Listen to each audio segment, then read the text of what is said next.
എന്റെ പൊന്ന് മക്കളെ, നിങ്ങളുടെ സങ്കടങ്ങൾ തീർക്കാനാണ് നാം ഇവിടെ വന്നിട്ടുള്ളത്.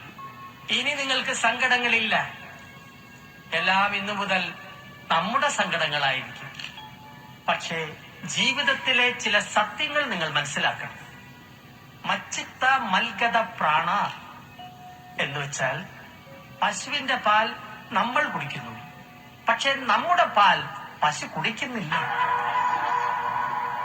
കര എന്നച്ചമാം നിത്യം ബട, മരം വെട്ടുകാരൻ മരം വെട്ടുന്നു, പക്ഷെ മരം അയാളെ വെട്ടുന്നില്ല.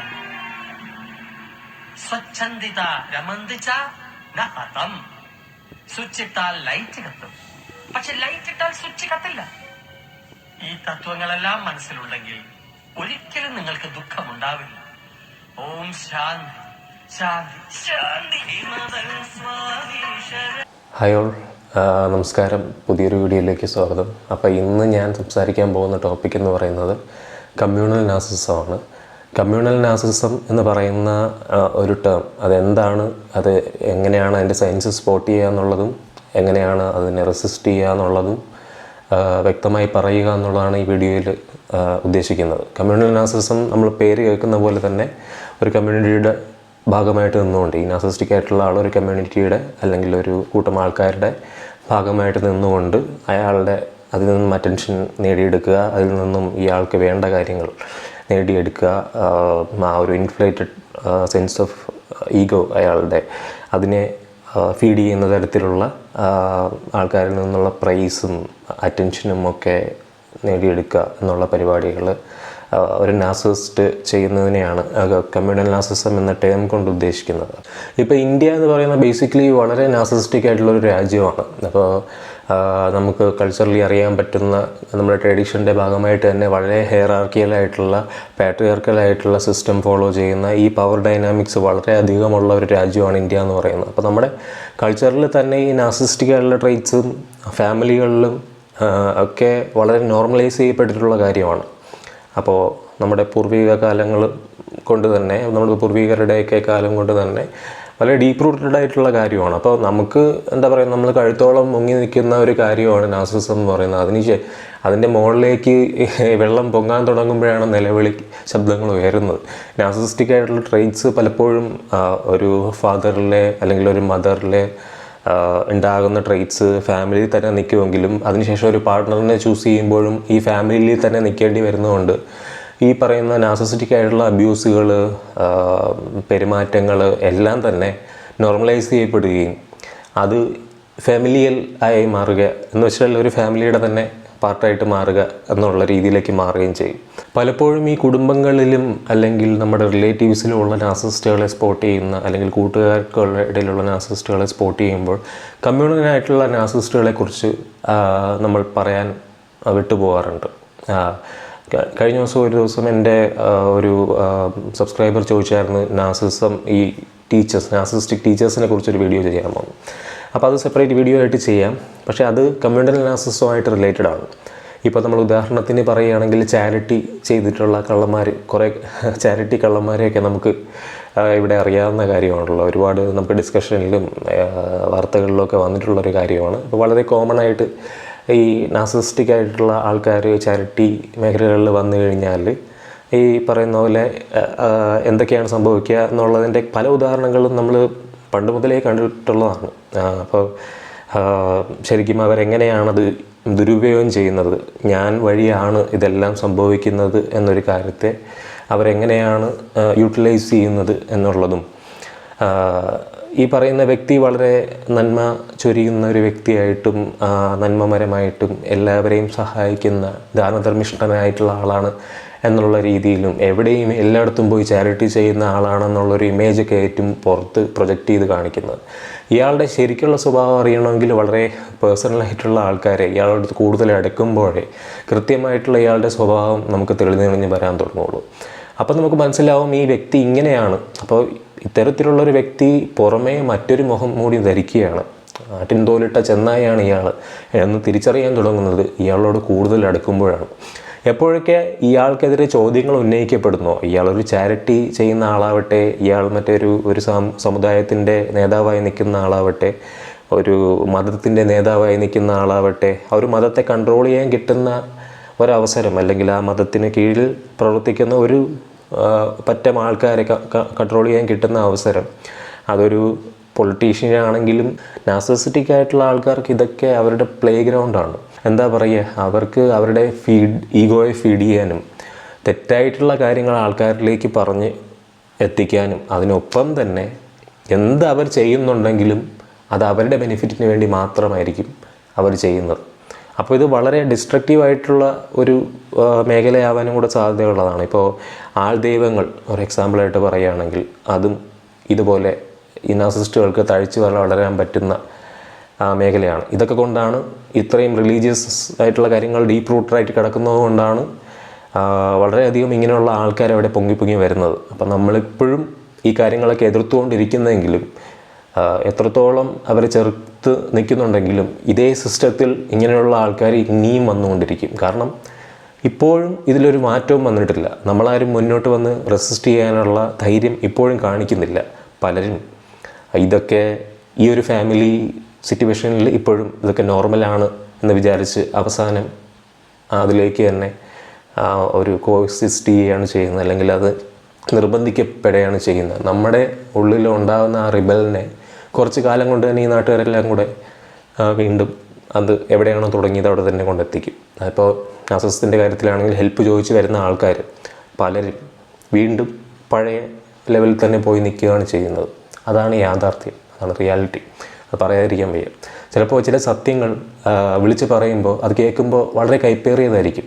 ഇവരെ സ്പോട്ട് ചെയ്യാനുള്ള ഒന്നാമത്തെ sign excessive pride and arrogance.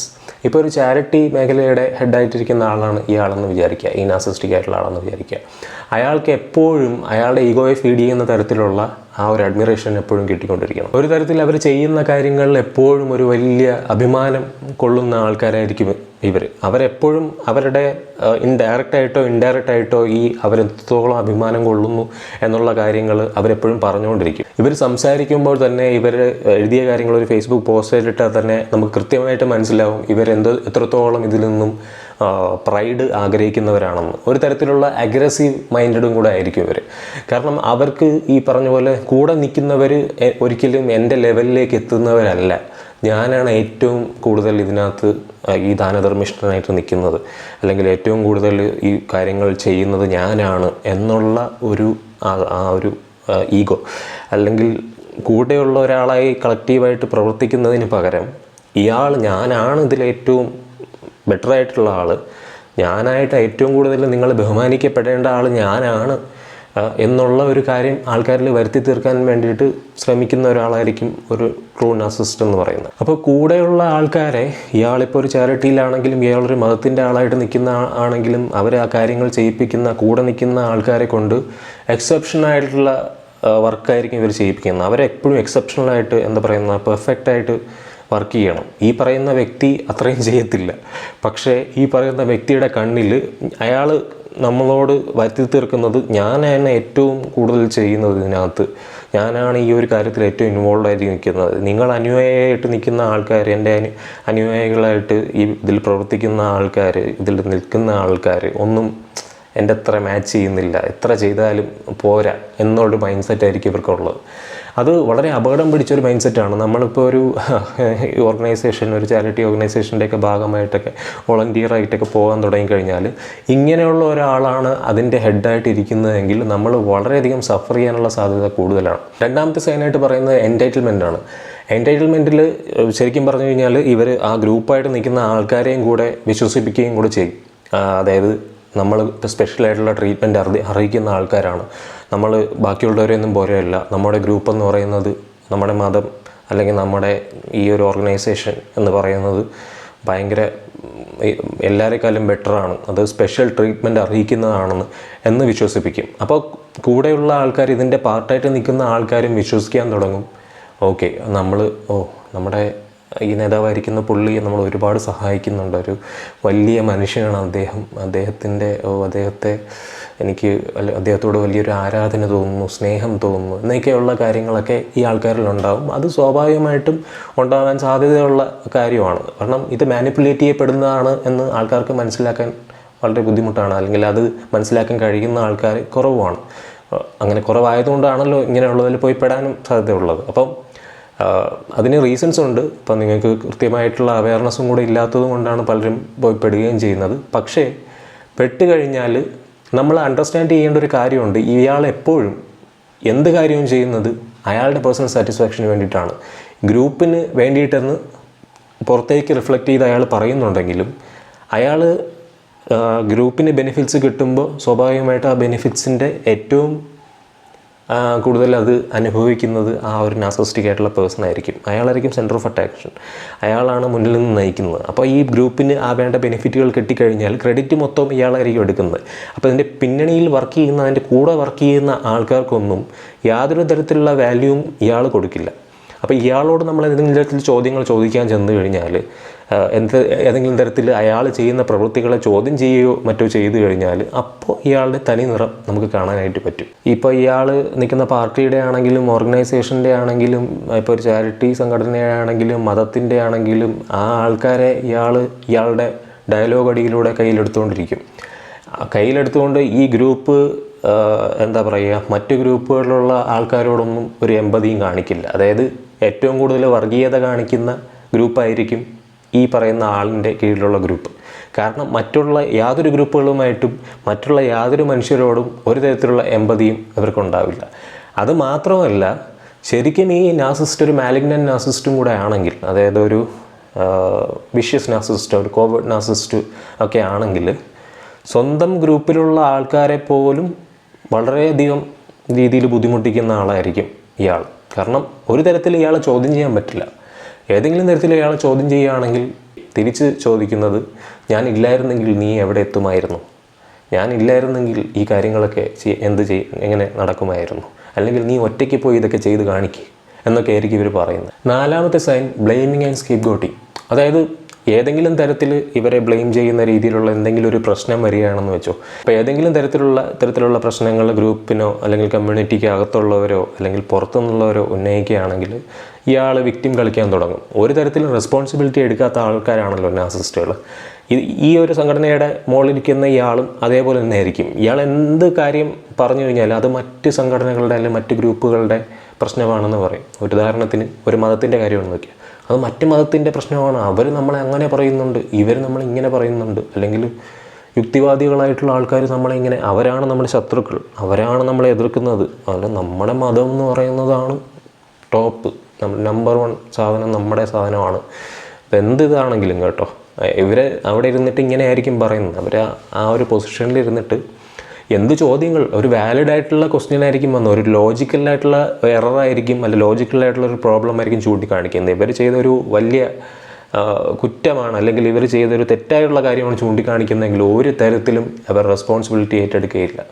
അഞ്ചാമത്തെ സൈൻ അഗ്രഷൻ ആൻഡ് ഹോസ്റ്റിലിറ്റി. വളരെ അഗ്രസീവായിട്ടുള്ള ബിഹേവിയർ ഉപയോഗിച്ചുകൊണ്ട്, ഒറ്റപ്പെടുത്തിക്കൊണ്ട് അല്ലെങ്കിൽ ഇൻറ്റിമിഡേറ്റ് ചെയ്തുകൊണ്ട് ഇവരുടെ ആവശ്യങ്ങൾ നേടിയെടുക്കാൻ വേണ്ടിയിട്ട് ഈ ഗ്രൂപ്പിനെ ഇവർ ഇങ്ങനെ മാനിപ്പുലേറ്റ് ചെയ്തുകൊണ്ടിരിക്കും.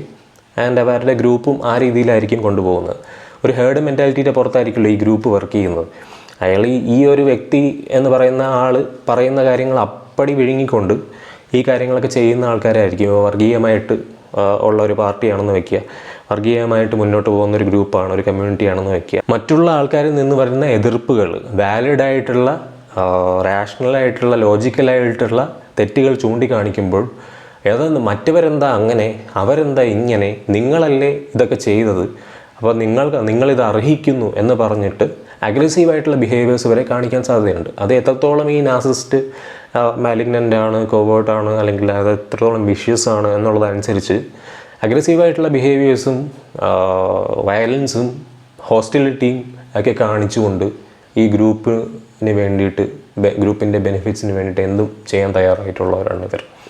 അതിൻ്റെ എല്ലാം ബെനിഫിറ്റ്സ് അനുഭവിക്കുന്ന ശരിക്കും ഇയാളാണ്, ഈ ഒരു വ്യക്തിയായിരിക്കും എന്നുള്ളതാണ്. ഇതിൻ്റെ ഉദാഹരണങ്ങൾ വെറുതെ ഒന്ന് കണ്ണോടിക്കുകയാണെങ്കിൽ എല്ലാ മേഖലകളിലും നമുക്ക് കാണാനായിട്ട് പറ്റും. ആറാമത്തെ സൈൻ ഞാൻ നേരത്തെ പറഞ്ഞ കാര്യത്തിലും കൂടെ കുറച്ചുകൂടെ ക്ലാരിറ്റി വരുത്തുന്ന രീതിയിൽ പറയും, അസ് വേഴ്സസ് ദം മെൻറ്റാലിറ്റി. അതായത് നമ്മൾ വേഴ്സസ് അവർ തമ്മിലുള്ളൊരു ഫൈറ്റാണ് എന്നുള്ള രീതിയിൽ അവർക്ക് ചുറ്റുമുള്ള ഒരു ലോകത്തെ ഈ ഒരു കൂട്ടത്തിലുള്ള ആൾക്കാർ തമ്മിലുള്ള ആ ഒരു സർക്കിളിനെ അങ്ങനെ രീതിയിൽ ഇവർ മാനിപ്പുലേറ്റ് ചെയ്ത് വയ്ക്കും. അതായത് ആ ഒരു കൂട്ടത്തിൽ നിൽക്കുന്ന ആൾ വിചാരിക്കുന്നത് മറ്റുള്ള ആൾക്കാർ ഹെയ്റ്റ് കൊണ്ടാണ്, ഈ വ്യക്തിയോടുള്ള ദേഷ്യവും ഈ വ്യക്തിയോടുള്ള വൈരാഗ്യവും കൊണ്ടാണ് ഇങ്ങനെയുള്ള കാര്യങ്ങൾ പറയുന്നത്, ഇങ്ങനെയുള്ള കാര്യങ്ങൾ അവർ ഉന്നയിക്കുന്നത് അതുകൊണ്ടാണ്. അല്ലാതെ അപ്പുറത്തെ ആൾക്കാർ ലോജിക്കലായിട്ടുള്ള രീതിയിലാണ് വിമർശിക്കുന്നത്, അല്ലെങ്കിൽ അവർ കൃത്യമായിട്ടുള്ള കാരണങ്ങൾ ചൂണ്ടിക്കാണിച്ചുകൊണ്ടാണ് അവർ വിമർശിക്കുന്നതെന്നൊക്കെ ഉള്ളത് ഈ രീതിയിലുള്ള ഈ ഹേർഡ് മെൻറ്റാലിറ്റിയിൽ കിടക്കുന്ന ആൾക്കാർക്ക് അത് മനസ്സിലാവില്ല. അപ്പോൾ അവർക്ക് ഇയാൾ ക്രിയേറ്റ് ചെയ്ത് വെക്കുന്ന ഡൈനാമിക് എന്ന് പറഞ്ഞാൽ നമ്മളും അവരും തമ്മിലുള്ള യുദ്ധമാണ് ഇവിടെ നടന്നുകൊണ്ടിരിക്കുന്നത്. നമ്മൾ എന്ത് കാര്യം കൊണ്ടും നമ്മുടെ ഇതിനെ പ്രൊട്ടക്റ്റ് ചെയ്യണം, നമ്മുടെ കമ്മ്യൂണിറ്റിയെ പ്രൊട്ടക്റ്റ് ചെയ്യണം, നമ്മുടെ മതത്തിനെ പ്രൊട്ടക്റ്റ് ചെയ്യണം, നമ്മുടെ പാർട്ടിയെ പ്രൊട്ടക്റ്റ് ചെയ്യണം. കമ്മ്യൂണിറ്റീസ് മാറി മാറി വരുന്നേ ഉള്ളൂ. ഇവരുടെ ഇൻറ്റൻഷൻസും ഇങ്ങനെയുള്ള ആൾക്കാരുടെ രീതികളും ഒക്കെ സെയിം തന്നെയാണ്. പിന്നെ പ്രിവിലേജുകൾ എപ്പോഴും ഇവർക്ക് കൊട പിടിക്കുന്ന ഒരു കാര്യമാണ്. ഇപ്പോൾ പാട്രിയാർക്കലായിട്ടുള്ള പ്രിവിലേജുകൾ. അപ്പോൾ ഇവർക്ക് പാർട്ടിയുടെ ബേസിസിൽ അല്ലെങ്കിൽ ഒരു കമ്മ്യൂണിറ്റിയുടെ ബേസിസിൽ ഇവർക്ക് ഒരു ടോപ്പ് പൊസിഷനിൽ എത്തുമ്പോൾ അവർക്ക് കിട്ടുന്ന പ്രിവിലേജുകൾ, അതായത് ഇപ്പോൾ ഇവർക്ക് ഒരു അംഗീകാരവും ആ രീതിയിലുള്ള അനാവശ്യമായിട്ടുള്ള അംഗീകാരവും പ്രൈസും ആരാധനയും ഒക്കെ കിട്ടുമല്ലോ. അപ്പോൾ ഇതൊക്കെ ഒരു നാർസിസ്റ്റിന് തഴച്ച് വളരാൻ പറ്റുന്ന ഏരിയകളാണ്. അപ്പോൾ ഇതൊരു നാർസിസ്റ്റിൻ്റെ ആ ഒരു മാലിഗ്നൻ്റ് നേച്ചർ കുറേ കൂടെ വിഷ്വൽസ് ആക്കാൻ പറ്റുന്ന കാര്യങ്ങളാണ്. അപ്പം കൂടുതൽ അപകടകാരിയായി ഈ വ്യക്തി വളർന്നു വരും എന്നുള്ളതാണ് അത് ആ ഒരു സിറ്റുവേഷനിൽ സംഭവിക്കുന്നത്. പക്ഷേ ഇതൊക്കെ ഒരു കോവേർട്ട് നാർസിസ്റ്റൊക്കെ ആണെങ്കിൽ, അല്ലെങ്കിൽ ഈ നാർസിസ്റ്റ് ഇതൊന്നും പുറത്ത് കാണിക്കാത്ത ക്ലവറായിട്ടുള്ള ആളാണെങ്കിൽ, അയാൾ തത്തോളം ഒരു ഇത് തന്ത്രശാലിയായിട്ടുള്ള ആളാണെങ്കിൽ നമുക്ക് പുറത്തുനിന്ന് നോക്കിക്കഴിഞ്ഞാൽ ഇതൊന്നും കാണാനായിട്ട് പറ്റില്ല, ഇതൊന്നും കൃത്യമായിട്ട് മനസ്സിലാക്കാൻ പറ്റില്ല. വളരെ സബ്റ്റിലായിട്ടായിരിക്കും ഇവർ പ്രവർത്തിക്കുന്നത്. കാരണം എന്ത് ചോദിച്ചാലും ഇവർ ന്യായമുണ്ടല്ലോ, എന്ത് ചോദിച്ചാലും എങ്ങനെ വീണാലും 4 കാലിലേ ഇവർ വീഴുള്ളൂ. അപ്പം ഒരിക്കലും ഉത്തരവാദിത്തം ഏറ്റെടുക്കില്ല. എന്തെങ്കിലും ഇഷ്യൂസ് വന്നു കഴിഞ്ഞാൽ, എന്തെങ്കിലും കാര്യങ്ങൾ ആൾക്കാർ പുറത്ത് വിട്ട് കഴിഞ്ഞാൽ, ഇവരുടെ സംഘടനയിൽ തന്നെ ഉണ്ടായിരുന്ന ആൾക്കാർ പിന്നെ പുറത്ത് നിന്ന് പറയുകയാണ് ഇവർ ഫ്രോഡാണ്, ഇയാൾ ചെയ്യുന്ന കാര്യങ്ങൾ അങ്ങനെയാണ്, ഇയാൾ ചെയ്യുന്ന കാര്യങ്ങൾ ഇങ്ങനെയാണെന്ന് പറഞ്ഞു കഴിഞ്ഞാൽ, നിങ്ങളെന്താണ് പറയുന്നത്? നിങ്ങൾ കുറച്ച് ആൾക്കാർ ചേർന്നുകൊണ്ട് എന്നെ അറ്റാക്ക് ചെയ്യുകയാണ്, ഞാൻ ഇത്രയും നാൾ ചെയ്ത കാര്യങ്ങളൊക്കെ ഇവർക്ക് ചെയ്യാൻ പറ്റുമോ, ഇവർക്ക് ചെയ്ത് കാണിക്കാൻ പറ്റുമോ, ചെയ്യാൻ പറ്റുമെങ്കിൽ ചെയ്യാൻ കാണിക്കും. ഞാൻ ഈ ഒരു ഏരിയ ചൂസ് ചെയ്തത് തന്നെ ഒരുപാടധികം ആൾക്കാർക്ക് നന്മ ചെയ്യാൻ വേണ്ടിയിട്ടാണ്, സഹായിക്കാൻ വേണ്ടിയിട്ടാണ്, അല്ലെങ്കിൽ അവർക്ക് ഹെൽപ്പ് ചെയ്യാൻ വേണ്ടിയിട്ടാണ് ഞാനിതെല്ലാം ചെയ്തത്. ഞാൻ ഇത്രയും കാര്യങ്ങൾ ചെയ്തിട്ട് നിങ്ങൾ എന്നെ ഇങ്ങനെയാണോ പറയുന്നത് എന്നൊക്കെ ഇയാൾ വരുത്തി തീർത്തുകൊണ്ടിരിക്കും. അപ്പോൾ എപ്പോഴും ഈ അറ്റൻഷൻ അല്ലെങ്കിൽ എപ്പോഴും ക്രിറ്റിസിസം എന്ന് പറയുന്ന ഒരു കാര്യം അയാളിൽ നിന്നും സ്വിച്ച് ചെയ്ത് മറ്റുള്ളവരിലേക്ക് പൊയ്ക്കൊണ്ടിരിക്കും. എന്തെങ്കിലും ക്രിറ്റിസിസം കിട്ടുകയാണെങ്കിലും ഏതെങ്കിലും തരത്തിൽ ഇയാളെ ലോജിക്കലായിട്ടുള്ള കുറ്റങ്ങൾ ചൂണ്ടിക്കാണിക്കുകയാണെങ്കിലും ഇയാൾ അതൊക്കെ മാറ്റി വിട്ടുകൊണ്ടിരിക്കും, റെസ്പോൺസിബിലിറ്റി ഏറ്റെടുക്കാതെ മാറ്റി വിട്ടുകൊണ്ടിരിക്കും. എന്നാൽ പ്രൈസ് എപ്പോൾ കിട്ടുന്നുണ്ടോ അതെല്ലാം പുള്ളി ഒരു ഇതുമില്ലാതെ ഉളുപ്പുമില്ലാതെ സ്വീകരിച്ചുകൊണ്ടിരിക്കും. ഇപ്പോൾ കമ്മ്യൂണൽ നാർസിസത്തിന് എക്സാമ്പിൾസ് കുറച്ച് പറയാം ഞാൻ. നാഷണലിസം എന്ന് പറയുന്നത് ഒരു എക്സാമ്പിളാണ്. നമ്മുടെ രാജ്യം, നമ്മൾ പിറന്നു വീണ രാജ്യം, പിറന്നു വീണ മണ്ണ് എന്നൊക്കെ പറഞ്ഞിട്ട് ഇങ്ങനെ കാണിക്കുമല്ലോ. നമ്മളെല്ലാം ഭൂമിയിൽ തന്നെ ജനിച്ച ആൾക്കാരാണ്, നമ്മളെല്ലാവരും മനുഷ്യരാണ്. ഇതൊക്കെ വരച്ച് അതിർത്തിയൊക്കെ ഉണ്ടാക്കി വെച്ചിട്ട് നമ്മുടെ രാജ്യമാണ് മറ്റ് രാജ്യങ്ങളെക്കാളും ഏറ്റവും വലിയ രാജ്യം എന്നൊരു ഇമേജ് ഉണ്ടാക്കി വെച്ചിരിക്കുകയാണ്. നമ്മൾ തേർഡ് വേൾഡ് കൺട്രിയാണ്, അണ്ടർ ഡെവലപ്ഡ് ആയിട്ടുള്ള കൺട്രിയാണ്. അണ്ടർ ഡെവലപ്ഡ് കൺട്രിയിൽ നിന്നും ഇപ്പോൾ നമ്മൾ വളരെയധികം മോശപ്പെട്ട അവസ്ഥയിലേക്ക് പൊയ്ക്കൊണ്ടിരിക്കുകയാണ്. റിയാലിറ്റി എന്ന് പറഞ്ഞാൽ അതാണ്. ഇവിടെ ജീവിക്കാൻ പറ്റാത്ത അവസ്ഥയിൽ സാധാരണക്കാരനായ മനുഷ്യന്, ഒരു lower middle class family, middle class ആയിട്ടുള്ള ആളിന് ജീവിക്കാൻ പറ്റാത്ത സാഹചര്യത്തിലേക്ക് ഈ രാജ്യം വീണുകൊണ്ടിരിക്കുമ്പോൾ ഈ രാജ്യം മറ്റ് രാജ്യങ്ങളെക്കാൾ വികസിച്ചുകൊണ്ടിരിക്കുകയാണ്, മുന്നേറിക്കൊണ്ടിരിക്കുകയാണ്, അല്ലെങ്കിൽ മറ്റ് രാജ്യങ്ങളെക്കാൾ സ്പെഷ്യലായിട്ടുള്ള ട്രഡീഷനും കൾച്ചറും ഒക്കെയുള്ള രാജ്യമാണ് നമ്മുടേത് എന്നൊക്കെ വരുത്തി തീർക്കുന്ന ആൾക്കാരാണ് കമ്മ്യൂണൽ നാർസിസ്റ്റുകൾ. ഇപ്പോൾ മതത്തിനെക്കുറിച്ചുള്ള എന്ത് ക്രിറ്റിസിസം നമ്മൾ ഉന്നയിച്ചാലും തന്നെ, ഇപ്പോൾ മോഡേൺ സയൻസിൽ ഒരു നിവൃത്തിയില്ലാതെ വരുമ്പോൾ ഈ വരുന്ന പല ആൾക്കാരും നേരെ പോയി ആശുപത്രിയിൽ പോയി മോഡേൺ സയൻസിൻ്റെ അത് തന്നെ ആശ്രയിക്കുന്നത് നിങ്ങൾ കേട്ടിട്ടില്ലേ? പക്ഷേ എന്ത് ഇതിനെ പറ്റിയിട്ട് ലോജിക്കലായിട്ടുള്ള ചോദ്യം ചോദിച്ചാലും ഇവർ നേരെ ദൈവത്തിൻ്റെ മുകളിലായിരിക്കും കൊണ്ടുപോയി കിട്ടുന്നത്. ഈശ്വരൻ അല്ലെങ്കിൽ സൃഷ്ടാവ് എന്നുള്ള രീതിയിൽ. അപ്പോൾ ഈശ്വരൻ്റെ ശരിക്കും എന്താ പറയുന്നത്, ഇവിടെയുള്ള ഡയറക്റ്റ് കണക്ഷനുള്ള ആൾക്കാരാണോ ഇവർക്ക് എന്തോ ഡയറക്റ്റ് ഈശ്വരനുമായിട്ട് കണക്ട് ചെയ്യാൻ പറ്റുമോ? അങ്ങനെ ഉണ്ടോ? അങ്ങനെയൊക്കെ ചിന്തിക്കാനുള്ള, അവരെ ചോദ്യം ചെയ്യാനുള്ള ധൈര്യമുള്ള എത്ര പേരുണ്ടാവും? അപ്പോൾ ഇതൊന്നും ചോദ്യം ചെയ്യാത്തടത്തോളം, നിങ്ങൾ ചോദ്യം ചെയ്താൽ തന്നെ അയാൾ ഇങ്ങനെയൊക്കെ ആയിരിക്കും മാറ്റി വിടുന്നത്. അതുകൊണ്ട് ഇത്തരം ഗ്രൂപ്പുകളിൽ നിന്നും, ഇത്തരം കമ്മ്യൂണിറ്റികളിൽ നിന്നും, ഇത്തരം കമ്മ്യൂണിറ്റികൾ നയിക്കുന്ന ഇത്തരം ആൾക്കാരെയും എപ്പോഴും തിരിച്ചറിയുകയും അവരിൽ നിന്ന് മാറി നിൽക്കുകയും ചെയ്യേണ്ടത്, അല്ലെങ്കിൽ അവർക്കെതിരെ പ്രതിഷേധം ഏതെങ്കിലും തരത്തിൽ ഉന്നയിക്കേണ്ടത് വളരെ അത്യാവശ്യമുള്ളൊരു കാര്യമാണ്. പിന്നെ ഈ റേസിസം പോലുള്ള കാര്യങ്ങൾ അല്ലെങ്കിൽ ഒരു എത്നിസിറ്റി അല്ലെങ്കിൽ ഒരു നമ്മുടെ കൾച്ചറലായിട്ടുള്ള കാര്യങ്ങൾ വെച്ചിട്ട് നമ്മളാണ് ശരിക്കും ഉള്ള ഇന്ത്യക്കാർ, മറ്റ് ആൾക്കാരല്ല, അവർ മറ്റേ പണ്ട് അങ്ങനെയുള്ളവരായിരുന്നു, പക്ഷേ നമ്മളായിരുന്നു പണ്ട് ഇവിടെയൊക്കെ ഭരിച്ചുകൊണ്ടിരുന്നത്, നമ്മളാണ് ശരിക്കും ഉള്ള ഈ ഏരിയയിൽ ഡോമിനേറ്റ് ചെയ്ത് നിൽക്കേണ്ടത്, ഇതിനെല്ലാം അവകാശപ്പെട്ടത് നമ്മളാണ്, ഹയർ കാസ്റ്റായിട്ടുള്ള ആൾക്കാർ നമ്മളാണ്. ഇപ്പോൾ കാസ്റ്റൊക്കെ ഇതുപോലെ തന്നെ ഹയർ കാസ്റ്റിലുള്ള ആളാണ് ഒരു നാർസിസിസ്റ്റ് എങ്കിൽ അയാൾ അതൊക്കെ ദുരുപയോഗം ചെയ്യും. അപ്പം ഈ ഒരു കാര്യവും ഈ ഒരു എന്താ പറയുന്ന കമ്മ്യൂണൽ നാർസിസത്തിന് എക്സാമ്പിളായിട്ട് പറയാൻ പറ്റുന്നൊരു കാര്യമാണ്. ഇപ്പോൾ ഞാൻ കാസ്റ്റ് ബേസ്ഡ് ആയിട്ടുള്ള ഹെയറാർക്കിയൊക്കെ പണ്ട് ഇവിടെ നിലനിന്ന കാര്യത്തെ പറ്റിയിട്ടുള്ള ഒരു വീഡിയോ ഞാൻ ചെയ്യുന്നുണ്ട്, അത് ഉടനെ ഈ ചാനലിൽ വരുന്നുണ്ട്. അപ്പോൾ കോർപ്പറേറ്റ് കൾച്ചറിലും ഇതേ കാര്യം തന്നെ വരുന്നുണ്ട്. ചില പ്രത്യേക കമ്പനികൾ അവരുടെ ആരഗൻസും എൻറ്റൈറ്റിൽമെൻറ്റിനും വേണ്ടിയിട്ട് നമ്മളാണ് ഏറ്റവും ബെറ്റർ ആയിട്ടുള്ള ആൾക്കാർ, നമ്മളെ സ്പെഷ്യലായി ട്രീറ്റ് ചെയ്യേണ്ടവരെന്നുള്ള രീതിയിലൊക്കെ ഉള്ള ആരോപണങ്ങളും അല്ലെങ്കിൽ ആ തരത്തിലുള്ള ആർഗ്യുമെൻറ്റ്സൊക്കെ ഉന്നയിച്ചുകൊണ്ട് മുന്നോട്ട് വരികയും ചെയ്യും. അവിടെയും ഇത്തരത്തിലുള്ള കമ്മ്യൂണൽ നാർസിസ്റ്റുകളുടെ സാന്നിധ്യം ഉണ്ടാകുന്നതായിരിക്കും, അല്ലെങ്കിൽ ആ ഒരു അവരുടെ കോർ ഹെഡായിട്ടിരിക്കുന്ന ആൾക്കാർ ഇത്തരത്തിലുള്ള ആൾക്കാരായിരിക്കും. ഇപ്പോൾ ഇത്രയും ഫാക്ടേഴ്സ് ഇതിനകത്ത് അടങ്ങിയിരിക്കുന്നത് എല്ലാം ചേർന്ന് വരുന്നത് ഒരാൾ എന്നുണ്ടാവണമെന്നില്ല. പലരിലും പല രീതിയിലും ഇത്തരം ട്രെയ്റ്റ്സ് കണ്ടെന്നിരിക്കാം. അപ്പോൾ ഈ ട്രെയ്റ്റ്സ് കാണുമ്പോൾ നമ്മൾ എതിർക്കുകയാണ് വേണ്ടത്, അല്ലാതെ ഇപ്പോൾ ഇത്തരം വീഡിയോകളുടെ താഴെ വന്നിട്ട് മറ്റേ വ്യക്തി ഇതല്ലേ, അപ്പോൾ അയാൾ ഇങ്ങനെയല്ലേ എന്ന് പറയാൻ പറ്റില്ല. കാരണം ഇയാൾ ക്ലിനിക്കലി ഡയഗ്നോസ്ഡ് ആവാത്ത അടുത്തോളം കാലം നമുക്കൊരു വ്യക്തിയുടെ പേര് വെച്ചിട്ട് നമുക്ക് അയാൾ നാർസിസ്റ്റിക് ആണ് എന്നുള്ള രീതിയിൽ പറയാൻ പറ്റില്ല. എന്നാൽ നമുക്ക് ബേസിലായിട്ട് അറിയാവുന്ന പേരുകളും ഉണ്ടായിരിക്കും. കഴിവതും പേര് വെച്ചിട്ട് ഉള്ള ഡയറക്റ്റായിട്ടുള്ള ആക്രമണങ്ങൾ ഞാൻ പ്രോത്സാഹിപ്പിക്കുന്നൊരു കാര്യമല്ല. കാരണം നമ്മളെപ്പോഴും വിമർശിക്കേണ്ടത് അവരുടെ ഐഡിയാസിനെയും ഇത്തരം ട്രെയ്റ്റ്സ് കൊണ്ട് ഉണ്ടാകുന്ന അബ്യൂസീവായിട്ടുള്ള കാര്യങ്ങളെയും ഹരാസ്മെൻറ്റിനെയും ഒക്കെ ആയിരിക്കണം. അല്ലാതെ ഒരു വ്യക്തിയെ എടുത്ത് വെച്ചിട്ട് നമുക്ക് ഈ കാര്യങ്ങൾ വെച്ച് കൺക്ലൂഡ് ചെയ്തുകൊണ്ട് ഒരു കംപ്ലീറ്റ്ലി വിഷ്യസ് നാർസിസ്റ്റിക് പേഴ്സൺ എന്ന് പറയാൻ നമുക്ക് പറ്റില്ല, ഇതർ ക്ലിനിക്കലി ഡയഗ്നോസ് ചെയ്യാതെ. അപ്പോൾ എങ്ങനെയാണ് ഇത്തരം നാർസിസ്റ്റുകൾ ഇത്തരം ഗ്രൂപ്പുകളിൽ നിന്നും മാറി വരിക എന്നുള്ളത്, അല്ലെങ്കിൽ മാറി നിന്നുകൊണ്ട് റൈറ്റ് ആയിട്ടുള്ള ഡയറക്ഷനിലുള്ള ഗ്രൂപ്പുകൾ എങ്ങനെ ഉണ്ടാക്കുക എന്നുള്ളതാണ് ശരിക്കും ഇതിൻ്റെ സൊല്യൂഷൻ എന്ന് പറയുന്നത്. ഇത്തരം ഗ്രൂപ്പുകളിൽ നിന്ന് മാറി വരിക, നന്നായിട്ട് ലീഡർഷിപ്പ് ക്വാളിറ്റിയുള്ള ആൾക്കാർ ലീഡ് ചെയ്യുന്ന തരത്തിലുള്ള പോസിറ്റീവായിട്ടുള്ള ഡയറക്ഷനിലേക്ക് ഉള്ള ഗ്രൂപ്പുകളിലേക്ക് അത്തരം ഗ്രൂപ്പുകൾ ഉണ്ടാക്കിയെടുക്കുക, നമ്മൾ ഇനിഷ്യേറ്റീവ് എടുക്കാൻ കഴിയുന്നവർ ഇനിഷ്യേറ്റീവ് എടുത്താൽ മാത്രമേ ഇതിനകത്ത് മാറ്റങ്ങൾ ഉണ്ടായി തുടങ്ങുകയുള്ളൂ. അപ്പോൾ ആ മാറ്റങ്ങൾ തന്നെ റെസിസ്റ്റ് ചെയ്യുന്ന ഒരുപാട് പേരുണ്ടായിരിക്കും. ചെറുത്ത് നിൽക്കാനുള്ള ധൈര്യം നമുക്കുണ്ടെങ്കിൽ ആരെയും പേടിക്കേണ്ട കാര്യമില്ല. അപ്പോൾ ഇത്രയും പറഞ്ഞുകൊണ്ട് ഞാൻ ഈ വീഡിയോ ഒന്ന് അവസാനിപ്പിക്കുകയാണ്. പുതിയൊരു വീഡിയോ ആയിട്ട് നമുക്ക് പുതിയൊരു ദിവസം വീണ്ടും കാണാം. അതുവരെ എല്ലാവർക്കും ബൈ.